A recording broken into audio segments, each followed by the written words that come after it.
Bueno, buenos días. Vamos a comenzar. Saludos a nuestros colegas del 12 de octubre, que ya están. Vemos al doctor Juan Delgado en primera línea. Buenos días. Vamos a comenzar entonces con la sesión de hoy. Para nosotros es un privilegio que hoy esté con nosotros Anabela Raimundo. Seguro que muchos la conocéis. Anabela Raimundo es internista de formación, dirige la parte de prevención en el Hospital La Luz de Lisboa, ha hecho muchos formación en otros centros y en realidad hoy nos viene a integrar aspectos relacionados con el cardiometabólismo, esto que ahora ha evolucionado a este concepto de síndrome cardiometabólico que no sabemos cuánto futuro tendrá, porque cada vez va a haber que ponerle palabras nuevas y no sabemos dónde va a acabar o si eso será una cosa transitoria y al final será de nuevo el concepto de evaluación global de lo cardiometabólico renal en la evolución de la enfermedad cardiovascular.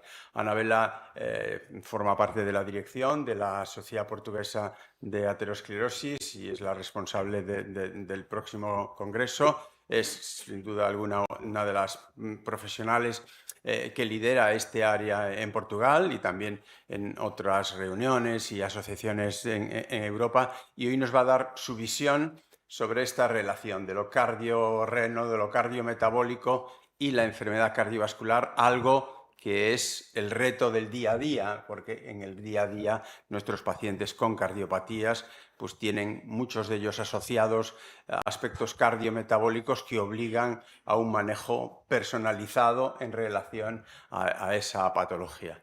Por tanto, Juan, si quieres... Juan, ¿me escucháis? ¿Algún comentario? Nada, buenos días y adelante con la reunión. Gracias. Nada, perfecto.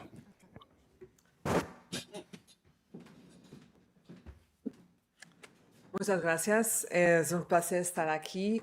Como mi castellano es muy malo y mi galego ainda peor, que voy a intentar hablar en inglés. Espero al final las cuestiones de todas las que pueden hacer en castellano, que lo comprendo, pero lo hablo malísimo y por eso no os voy a torturar. Quería claramente agradecer a Juanate, que es un amigo de longa data y que es casi portugués. And it's un honor estar aquí. Muchas gracias. And as Professor Juanate told you, I'm going to talk about cardiorenal metabolic syndrome. There's been a change in the last 40 years in the way that we look at prevention in the world. In the 70s and the 80s, there was this prevalence of smoking, hypertension, dyslipidemia, and a high rate of mortality for heart attacks, and people with heart failure lived for a short time of period. With all the knowledge that we accumulated, and the prevalence of obesity was not very high. What happened in the last 40 years is that most of these risk factors, we were able to tackle them and to treat them more or less with new medication in a very efficient way. And people are not dying so much, as you know, from heart attack and heart disease. They are living longer, and even the people with heart failure, they are also living longer. But the epidemics of obesity has been increasing. And from a percentage of 10% more or less in the world, we have areas of the world that we have this huge amount of people that we have obesity. And it's clear more and more that this pandemic, this disease of obesity is impacting on the reality of cardiovascular disease.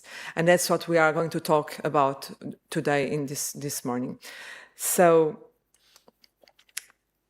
this reality of knowing that obesity is a risk factor and also a disease by itself, it's something that has been increasing. This knowledge has been more and more serious, and more data have appeared about this. For instance, in this article published in the New England Journal of Medicine, we see that people that have obesity, they die mainly because of heart disease, and also they have this decreased morbidity. Also, there's a huge loss because of obesity. And this is very important, of course, because we know that this impact is going to change the way that we look at obesity that used to be seen as a flaw in character. You know, people with obesity, they just have to eat less and walk more. That's what the concept that was before. And now we know that we have to do more and more about it. And also, we look at this disease as a new disease, but in truth, the word obesity, it comes from the Latin, and comes from the word obesitas. It means fat or hefty in Latin, and at that time it was the pronoun ob from overly, and esos, the past participle of the verb edere, it means eat. So people are obese, that the ones that ate too much. And it was a defense. It was a defense for disease, because our genetics was made to survive the hunger, the wars, the diseases. And so what happens now is that our genetics, it's not prepared for the over food that we have, for the price and the bad quality of food that we have, and for the fact that we don't move anymore. We don't run from lions anymore. And so we are in this very difficult place that we have this complex chronic disease that is very difficult to treat, very recidivant, and that for many people, even for doctors and nurses and people that work in a health, it's not considered a disease. It's only considered a flaw of character. And that is this stigma and this concept that we have to change and that we have to move on, especially because now, besides preventing and doing a lot of work preventing obesity, we also have some drugs that can treat it and have impact in cardiovascular health. And that's also something that we're going to talk ahead. It is considered a disease by the WHO since 1997, and little by little the European countries have been classifying it also as a disease. I was looking, and for what I saw in Spain, it's still, there's no document saying that obesity is a disease, but I hope that in the future this can happen and also change, and because it helps to change mentalities and change the way we see it. The prevalence now, it's huge, and of course we see the United States and some countries in the eastern countries and also South America with high prevalences of obesity. And the cost of this is projected to have a huge impact, with many countries with over 2-3% of GDP in costs for obesity. Spain, I was looking for it. You have an incidence of about between 10 to 20% of obese people in Spain. It's worse in men and in boys than in girls and in women. And you are in the 107 position, you can see it over there, between Turkmenistan and St. Vincent Islands. So, and these are public data. It's easy for you. It's very simple. At this site, you can just look for it and see where you look. And the problem is that it's not going to improve. It's the prediction for it for the next 40 years. It's quite scary. It's calculated that the economic impact of overweight and obesity, for instance, in Spain, that now it's 29 billion, which represents 2.09% of GDP. It's going to be 61 billion in 2060, with 2.43 GDP percentage of spent in the disease and in the consequences of obesity. And this is so serious that WHO considered it as one of the biggest public health issues in the world, and it's one of the biggest challenge. And the Lancet Commission for Obesity published this document and said, it's cut down here, it's 2019, that the syndemic of obesity, climate change, and undernutrition are something that is going to change the world and is going to be something that is going to define the health in the 21st century.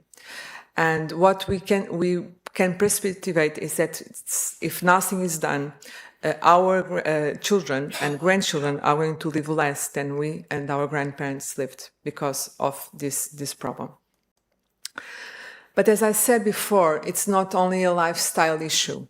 It has to do also a lot with genetics, as I said, with the environment, with the psychosocial, the social impact and the society where we are and the environment where we live, the community, the schools, the relationships with other people, the events of a life, of a lifetime, and all this have in common, and they work together for people to develop or not obesity.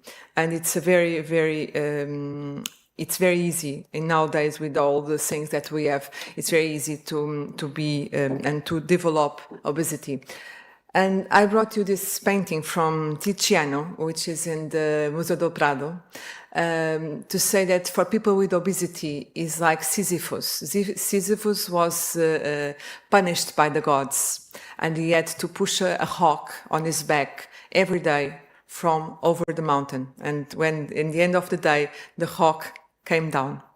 And to live with true obesity is like this, is to carry a rock that every day comes down, and in the morning you have to think about what you're going to eat, what you are going to do, what kind of exercise. So it's a continuous thing. It's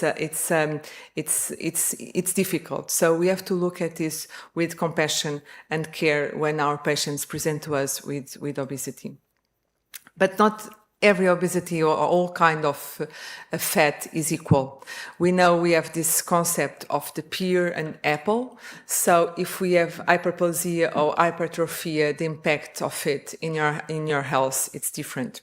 If you have your left side in the pear shape, the free fatty acids are not, when they go out of the deposit, they don't go inside the abdomen. But if you have adipose hypertrophy, so you have the belly, you have this. You have the increase adiposopathy, and you have the increase of fat inside your abdomen. This is the kind of fat that brings you disease, and that brings you a lot of problems.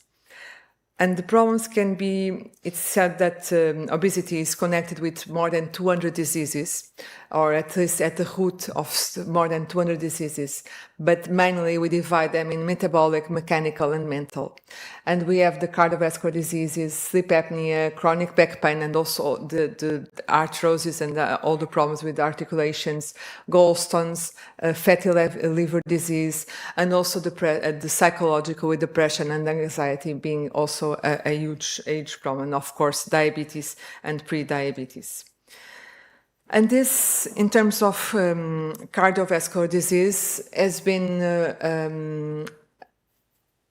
are mainly as an impact, mainly, this is a seminal article that was published in the beginning of the century, 2002, in the New England Journal, and it showed that it was in the root that obesity was in the root, and increased significantly the risk of heart failure.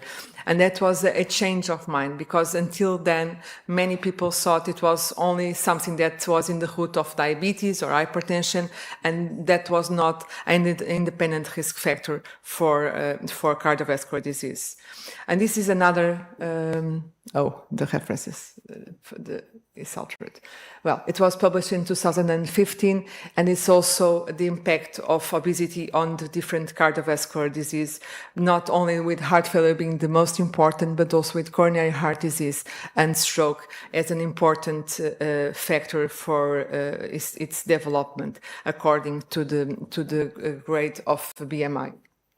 Even if BMI is not the perfect measure for obesity, until now is what we use more. It's what has been using almost all the clinical trials. So even if we are trying to change it, and there is a lot of other measures, mainly that are taking the waist perimeter as a marker for obesity, and also the density of fat inside with the other kind of exams, it's difficult to change this because mainly all the articles and all the things has been based on BMI.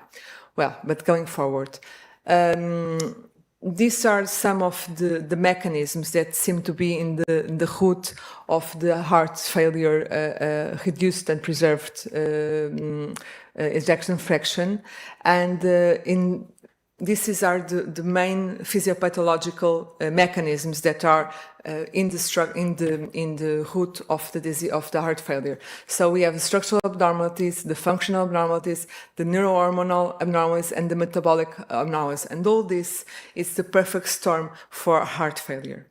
And one of the things that has been more studied is the epicardial adipose tissue, which is in the beginning of our life is being protective because it's thermogenic and gives you energy for the heart to survive. And we have and as we go old and the fat tissue loses this capacity and becomes diminish this thermogenic function, and it increases the profibrotic and pro-apoptotic factors. But in the pathological conditions, in heart failure and in the atrial fibrillation, coronary heart disease, this fat tissue that is epicardial becomes pathological, and it becomes pro-inflammatory, and it increases also the pro-inflammatory and pro-fibrotic factors. And this is one of the things that also seems to have an impact in atrial fibrillation, because the fat that goes around the left atrium and also that goes around the coronary arteries has an impact also on the development of these pathologies, with a lot of substances of inflammation and the toxicity and lipotoxicity and fibrosis being conditioned by this fat tissue. And also a pattern, it seems to have a pattern of constriction. So people that are very fat have almost as a constriction pericarditis, and that also can help, for instance, in development of heart failure and some symptoms of heart failure.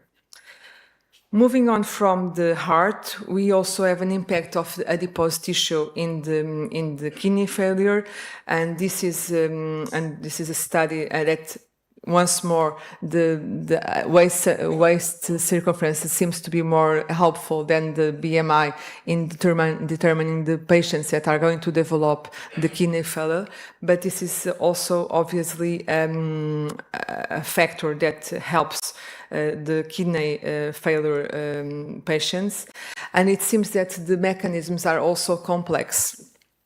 And we have not only the abnormal obesity developing hypertension, which is one of the main drivers of kidney failure, but also there is this remodeling and there is this injury to the podocytes, and there is a glomerulomegalia. And what happens is that this is a hypofiltration because of the fat infiltration, and the podocytes of the glomerulus separate, and there is this destruction of the glomerulus, which is quite pathognomonic of the obesity pattern of chronic kidney disease. Another mechanism by which the kidney failure also impacts on adiposity impacts on kidney failure is the compression of Henle loop. You see here that's going to alter the filtration of sodium, and it's having to also an impact on the development of kidney failure. And finally, the liver, which is also one of the organs that is more affected by obesity, with the steatosic liver disease being one of the biggest challenges in the liver diseases. It's calculated it's going to be the biggest cause of hepatic cancer, especially in the States, surpassing by far in most countries hepatitis C, which for now we have a treatment and a cure, and it's going to have this huge impact in the future. So, Coming here, another painting from the Prado, that's showing us that fatness is not beauty anymore, it's disease. We have a saying in Portugal that say that beleza é formosura, gordura é formosura. I don't know if you have also this kind of saying here in Spain, but it's not anymore, it's disease. And that's why the American Heart Association issued this statement in 2023, saying that there is this connection between the fat tissue, the liver, the kidney, and the heart, and that the heart of that is the inflammation, the oxidative stress, insulin resistant, and vascular dysfunction. And that this dysfunction and all this, it's a common ground for the developing of disease, of heart disease, kidney disease, and hepatic disease. Even if this is a concept that was postulated by the American Heart Association, saying that it's a systemic disorder characterized by pathophysiological interactions among metabolic risk factors, CKD, and the cardiovascular system, leading to multi-organ dysfunction and a high rate of adverse cardiovascular outcomes. Also, the European Society of Cardiology has issued also a document saying more or less the same, not with so much detail as the American one, but also postulating obesity as the main root for a lot of diseases, including atherosclerosis, MAFLD, chronic kidney disease, and cardiovascular disease. And in the American document, I don't know if you have seen the document, they classify the stages of this syndrome in 5 stages. So stage 0, where there is no risk factors. So people are healthy, mainly in younger ages, and the objective is to maintain people like this with no risk factors, with a healthy lifestyle, with this life's 8 essential being put in order as the focus of the prevention. Stage 1 is when people already have excess or dysfunctional adipose tissue, so there should be an effort for people to treat the excess of weight and this pathological abdominal obesity. Stage 2 is when you have metabolic risk factors and CKD, so you have to treat those factors and try to make them controlled, of course. And in stage 3, there is already subclinical CVD, and you should calculate the risk using a new calculator that I'm going to show you in the next slide. And stage 4, of course, is when there is already clinical CVD, and that coronary heart disease, fibrillation, heart failure, PAD, or stroke. And to turn this out in something more possible to attain and make it broader, the calculation of risk, they made these prevent equations, which are quite more detailed than the ones that you use usually for the European Society for Prevention, because they use all these factors, and age, sex, blood pressure, cholesterol, the medication, diabetes, tobacco, and also the kidney function. And you can also introduce the level of hemoglobin, A1C, so to say if the diabetes is controlled or not controlled, the level of proteinuria, so if the ratio from albumin to creatinine in the urine, and also social determinants of health. Of course, we cannot do that with our patients, but in the States, they use the zip code of where people live to enter in the equation, and the risk is come from there. And you can make a calculation of the risk for 10 or 30 years, and you can calculate not only the risk of cardiovascular disease, but also from heart failure. So it's much more detailed than the ones that we use, which are basically more basic calculators and that we use in healthy people. And these calculators are it's a calculator for people that have already the risk and that have already problems, health problems. This is the two next slides are the most complicated from my presentation, and of course you cannot read, but basically it's the idea that factor by factor you have to go and treat and tackle that factor. So hyperglycemia, dyslipidemia, diabetes, kidney disease, obesity, and using a team to do this and to try to make it in a global way and making it in a complete way. So what Professor Juanate was saying, that we have to join together forces from cardiology, endocrinology, and nephrologists and try to tackle all the risk factors and make our patients healthier. So this is the stage 4, and it goes on with the same idea. So as I was saying, we need a team to do this, and we need a lot of people to try to cope with all these problems that people with obesity and all these risk factors can have. Fortunately, we have a lot of new medications and GLP-1s, dual agonists of the incretins and inhibitors of SGLT2s are the new kids on the block. And I'm going to talk a little bit of them because they have changed the way that we approach these patients. As you know, or at least most of you must remember, we had the glitazone problem, and since there was this rosiglitazone retraction of medication, because there was a medication for diabetes that was retracted and taken out of the market because of a heart problem and heart condition, that it was said it increased the risk of myocardial infarction. There is a need to make CVOTs for all the new medications. So there is a need to prove that all the medication for diabetes don't have a heart problem or don't cause heart problems. And because of that, and because of this timeline of clinical trials, we discovered that the new medications for diabetes, inhibitors of SGLT2, and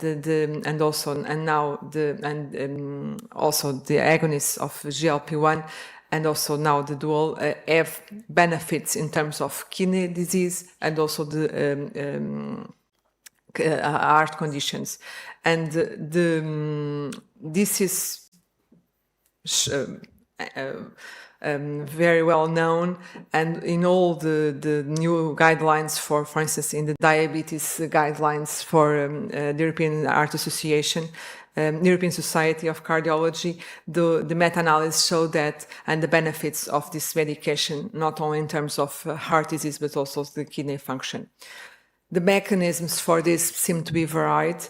There are mechanisms, and we're still discovering the benefits and how they work, all the details of how they work. When they started, people said that they were good for the kidney, good for the heart, because they were expensive diuretics. I don't know if you remember that. That was this concept that they were only doing diuresis and nothing else besides that. But for now, it's well known that there is a lot of factors that are entering, and besides the glycosuric and of course the diminishing of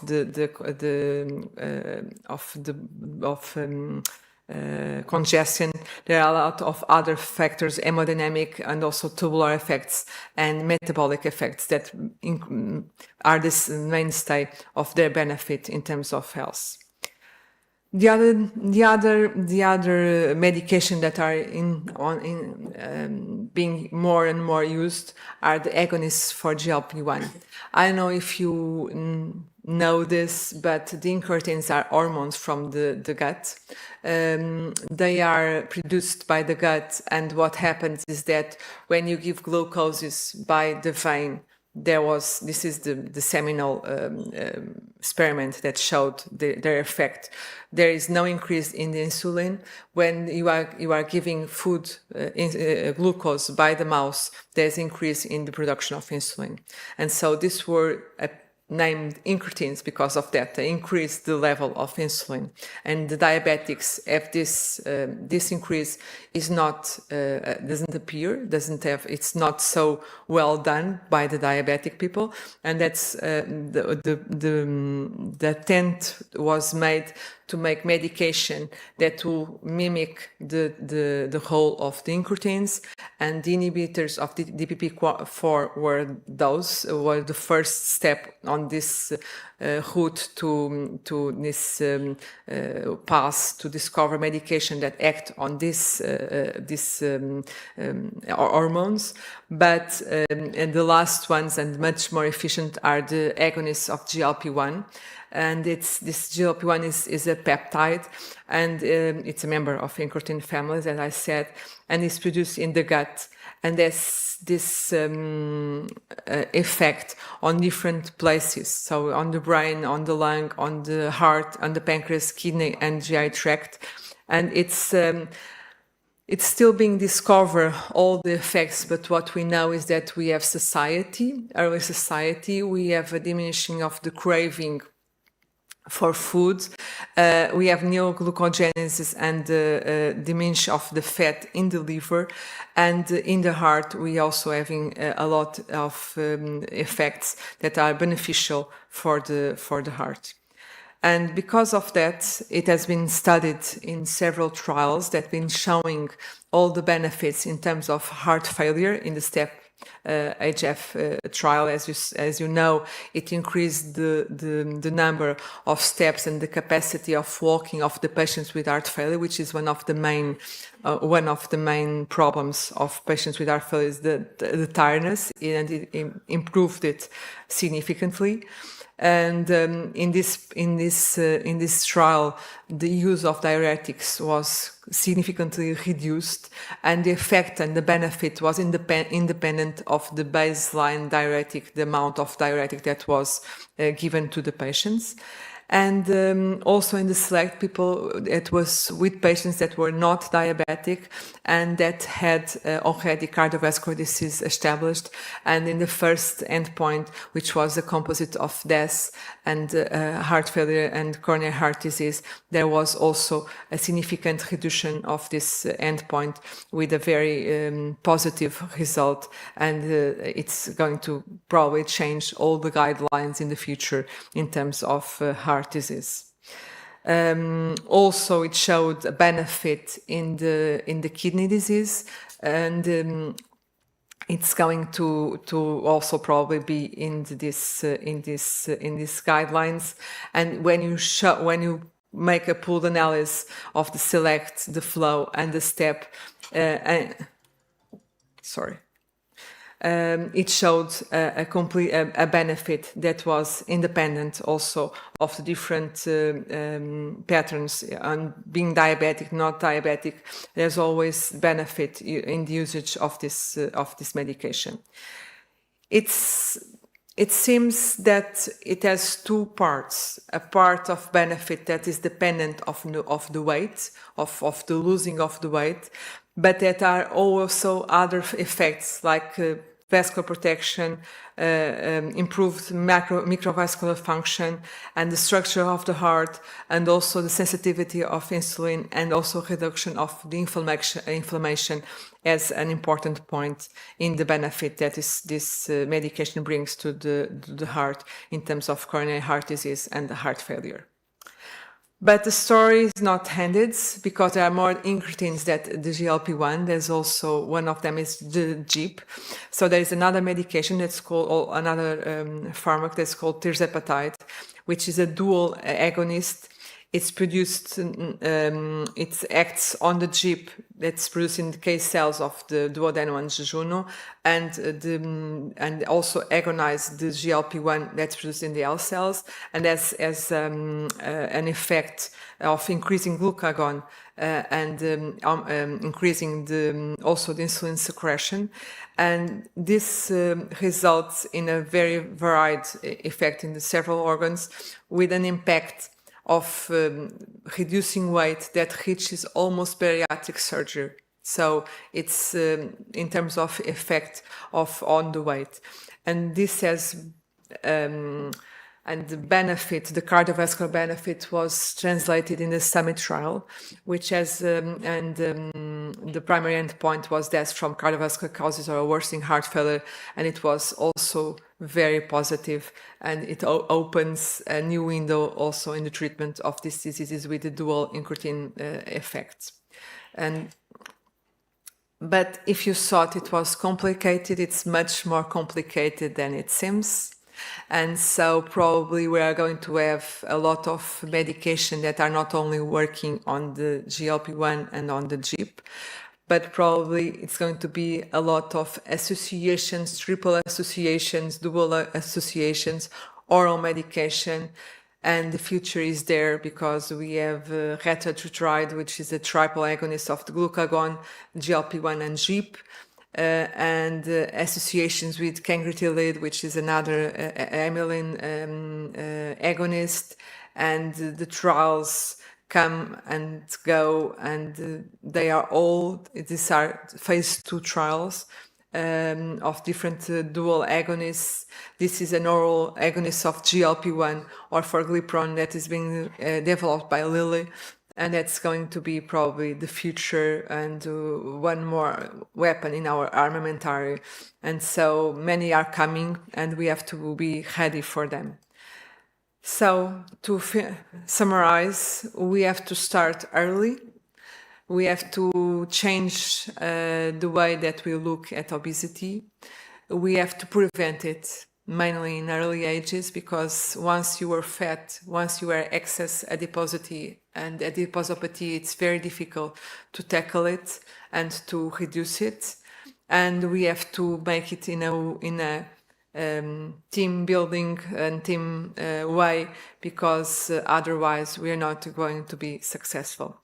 So I don't know if we need a school of Athens, but we sure are not enough to do all this work. And I would like to thank you everyone for the kind invitation, and invite you to be in the Portuguese Congress of Atherosclerosis. It's going to be in Figueira da Foz, which is a nice city near Coimbra. It's near the sea. And I hope you can see you there. And thank you so much for your attention.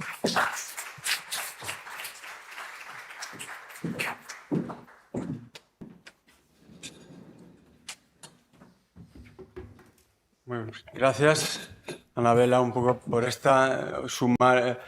sumarizar de alguna forma cómo estamos en este síndrome y cómo foi evolucionando, cales son os targets fundamentais que abordar, o papel da adiposidade ectópica como un elemento central na evolución do síndrome. Non sei se desde el 12 de octubre, Juan... Sí, buenos días. Muchas gracias, Anabela, por esta magnífica presentación. La verdad que me cuesta que entre vecinos no tengamos un diálogo entre portugués, castellano, y haya que recurrir al inglés. Lo entiendo para la charla, pero yo creo que ahora, si me permites, hablamos en castellano.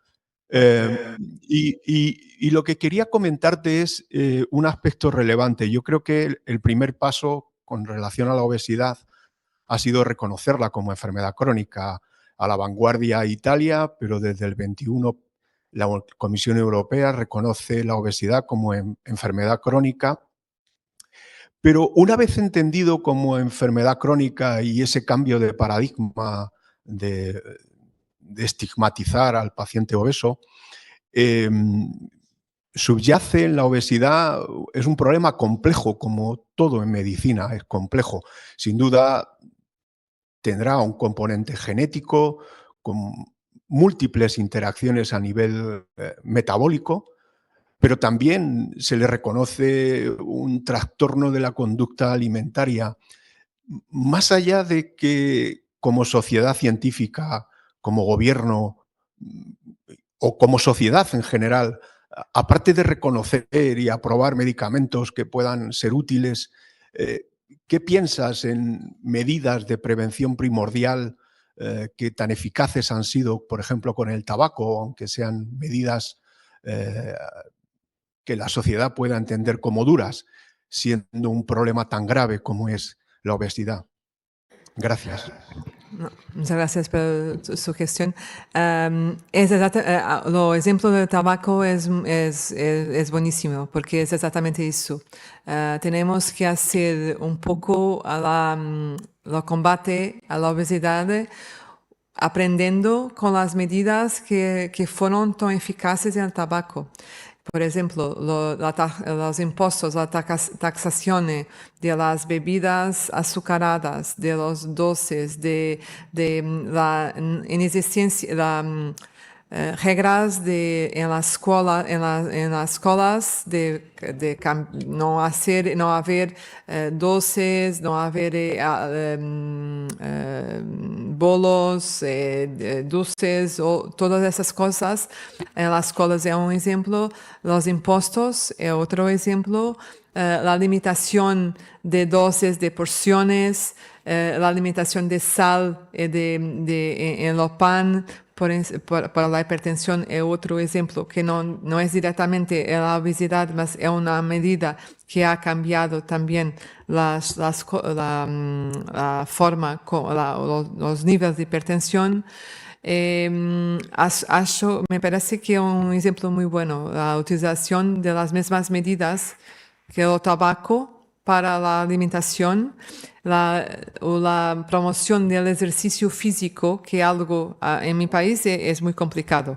Una de las cosas más complicadas que es muy difícil, mas que me parece muy, muy importante también. Que no sé aquí en España o qué hacen específicamente de eso, mas que es muy importante. Más preguntas. Sin duda, decir, realmente el síndrome que basa en la adiposidad, porque hay que convenir, al final hay muchos órganos implicados, está implicado todo el organismo, por tanto, ponerle el apellido de cardio, reno, hepato, metabólico, desde mi punto de vista está un poco condenado al fracaso, porque ahora también es muscular, la infiltración muscular de la grasa ectópica, habrá problemas pulmonares, es decir, va a ser difícil seguir por ahí. ¿Y tú no crees que al final vamos a tener que focalizarnos en la cantidad de grasa que tenemos, incluso en lugares que no deberíamos tener, como adiposidad ectópica, y la disfuncionalidad de esa grasa, de que esa grasa pierde su función normal en condiciones de salud y altera su patrón funcional, metabólico funcional, y que ese sea como el elemento central, el core de la fisiopatología de todo el síndrome, que luego, pues claro, afecta porque hay inflamación crónica de bajo grado, afecta a todo el organismo, hay un patrón de profibrosis inducida por la grasa que también afecta a todo el organismo, hay incluso alteraciones inmunes que también altera. ¿Tú crees que el futuro irá dirigido hacia abandonar el concepto de body mass index, de índice de masa corporal, y nos concentraremos más en esta idea de adiposidad ectópica y ser más la adiposidad ectópica como el target, el objetivo? Sí. A pesar de que el síndrome del documento de la American Heart Association ha sido un call to action, es una manera de llamar atención para un problema, es una manera de intentar agregar un poco las cosas, porque el problema es que se fatiga mucho, se separa mucho, torna más difícil hacer una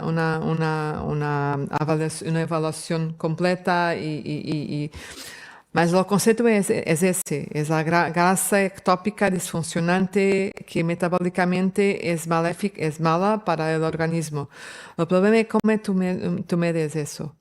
Eso es el problema. Cómo medes la grasa ectópica y cómo haces la diferencia entre una grasa que existe, que no es mala, que no está causando doença, y la grasa que es tóxica e inflamatoria y que tiene impacto en la doença, en los órganos de forma fisiopatológica, ¿no?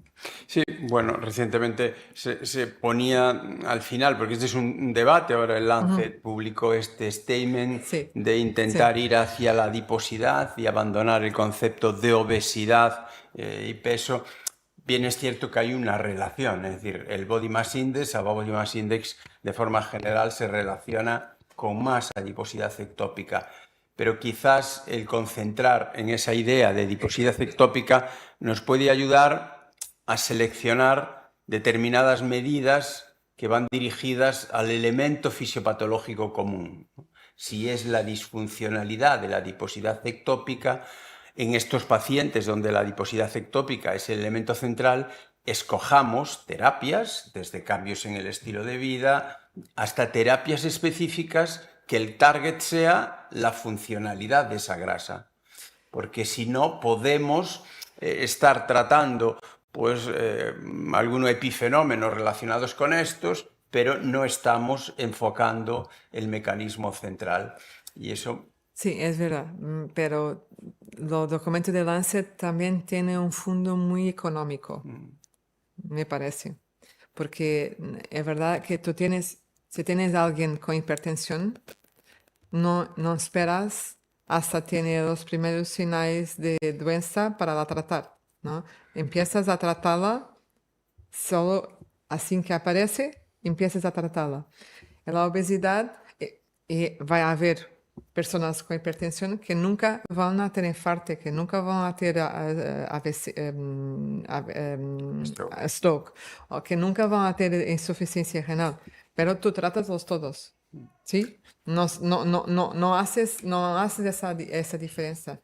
El problema es que en términos de acceso, de precio, de costo, tratar la obesidad a este momento es carísimo. Sí, claro. Es carísimo. Y por eso, si haces esa diferencia, que puedes intentar cuantificar la grasa, que puedes intentar entender dónde está, si extra los sitios que debería estar, que está haciendo mal, sería perfecto. Me parece que con las herramientas que tenemos actualmente no es fácil. Porque no vais a hacer un DEXA a toda la gente. Yeah. ¿No? Por eso, lo que pasa es que tú, por ejemplo, la dislipidemia, que tratas toda la gente, no esperas que tiene signos de aterosclerosis. Ese es un concepto porque que es un poco baseado, claro que tienes la pera y la manzana, y nosotros sabemos que la manzana es muy más deleteria y que hay personas que tienen extra peso que nunca tienen problema, pero con hipertensión es lo mismo, con dislipidemia es lo mismo, hasta con tabaco lo mismo, ¿no? Por eso es un poco difícil, que hay un, porque es un poco, solo para terminar, hay un poco la idea que eso, es un poco in the back of our mind, goes on, ¿es gordo o tienes exceso porque quieres? Yeah. ¿Sabes? Sí. Porque si es un poco más disciplinado, si te portas mejor, no eras así. Y por eso solo merece tratamiento si verdaderamente haces trasplantes hepáticos a alcohólicos, ¿no?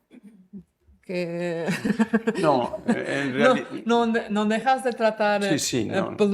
cánceres de pulmón porque es fumador, ¿no? Sí, no, sin duda que en realidad es quizás desde la perspectiva de que si es la adiposidad ectópica el elemento fisiopatológico común, vamos a personalizar el manejo en función de la adiposidad ectópica, porque puede ser que un hipertenso que tenga mal control, si tú haces un target de reducción de la adiposidad ectópica y de cambio de su funcionalidad, porque a veces también es revertir la disfuncionalidad de la grasa, ese paciente puede no necesitar fármacos para la tensión.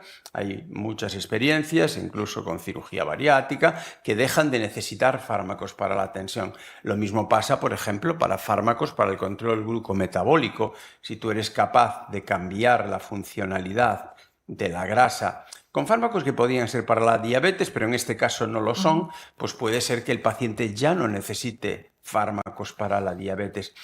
Obviamente necesitamos un camino. Primero, necesitamos reconocer qué es la adiposidad ectópica disfuncional el elemento central que une el síndrome, que aglutina el síndrome. Y en esos pacientes necesitamos poner nuestro foco en lo que une el síndrome. Pero bueno, y yo creo que ese va a ser el mecanismo. El problema es esto. Venía ahora en España, han prohibido en los colegios, hay la ley, poner en las máquinas de los niños que puedan coger bollería industrial, que puedan coger bebidas azucaradas y tal. Bueno, siempre hay los ayatolas, que porque prohibir, no hay que prohibir, que no sé qué, de las chorradas de siempre, ¿no? Eso siempre y tal. Oiga, aquí no estamos prohibiendo, estamos promoviendo salud. El problema es, y además es que es así, que a veces la salud es un poco más caro, porque la comida tal es muy barata, y quizás algo es más caro. ¿Y por qué? Porque la obesidad en España es más del doble, llega a ser el triple en los niveles socioeconómicos más bajos. ¿Por qué el riesgo de tener un infarto en España es hasta 5 veces mayor en la gente con un nivel educativo y económico más bajo? Los universitarios, la probabilidad de un infarto es muy baja. Va vinculada y sobre todo en un elemento central, que es la obesidad. Ahí sí que hay un elemento central. Obviamente es complejo, pero puede ayudarnos a entender mejor una patología que si no pensamos que pueda ser por múltiples factores, y vamos a ver si somos capaces, ¿no?, de encontrar un factor que luego pueda ser un poco más eficiente y más personalizado. Y yo creo... Sería lo ideal. Sí, Sería lo de ideal. ver un poco. Sonia trabaja mucho en adiposidad ectópica y publica mucho y tiene muchos grants también con fármacos sobre el efecto a nivel de amostras que obtenemos en humanos. Sonia. Muchas gracias por la presentación. Ha sido realmente una revisión muy importante. Y además, en la actualidad, ¿no?, con todos los fármacos que existen, pues creo que es de especial interés, ¿no? Sin embargo, yo quisiera recalcar, que independientemente de la obesidad, hay otros factores, como tenemos, por ejemplo, en Galicia, el envejecimiento, ¿no?, que en realidad va a favorecer esa acumulación también de grasa ectópica, independientemente de la obesidad. Nosotros tenemos un modelo preclínico, ¿no?, que no es obeso, y que desarrolla grasa ectópica, epicárdica, con envejecimiento. O sea que es un factor, independientemente de la obesidad, que sí podría tener, ¿no?, grasa ectópica. Es que la grasa ectópica pericárdica que cambia su función con la edad. Que eso, probablemente eso que está...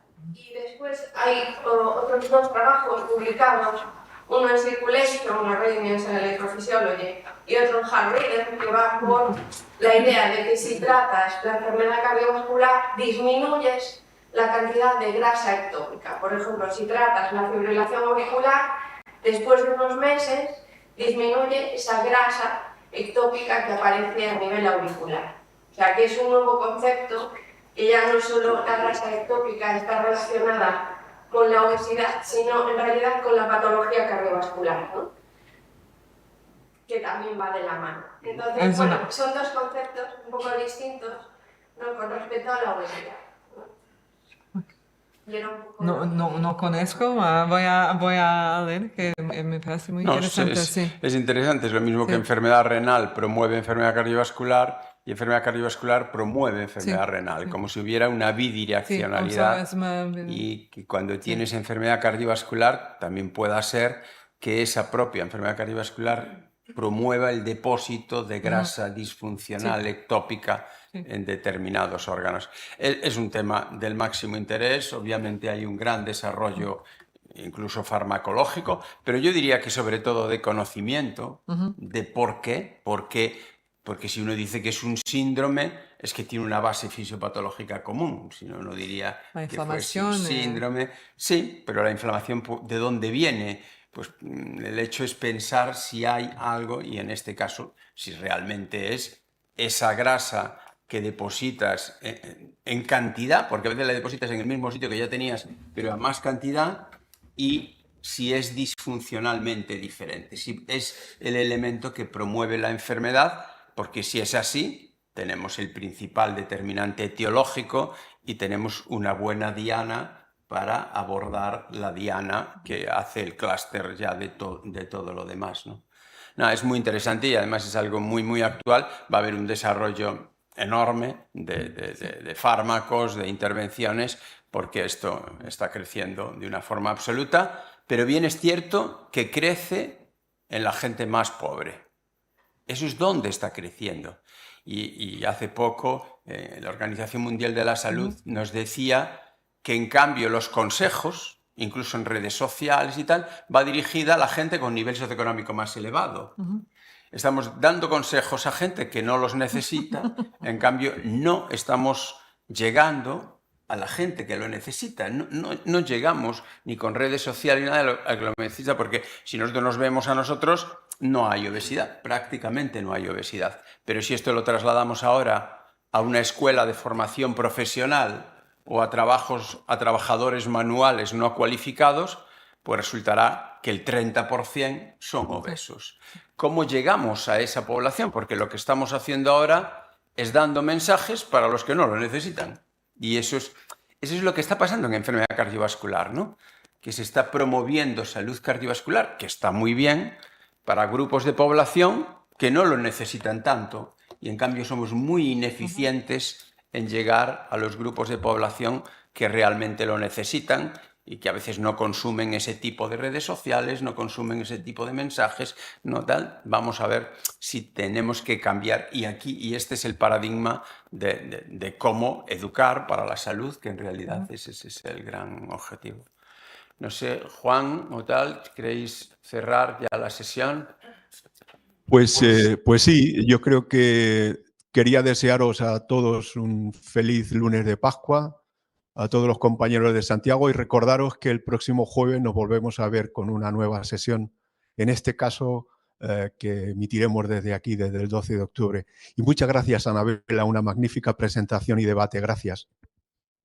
Gracias a todos. Muy bien.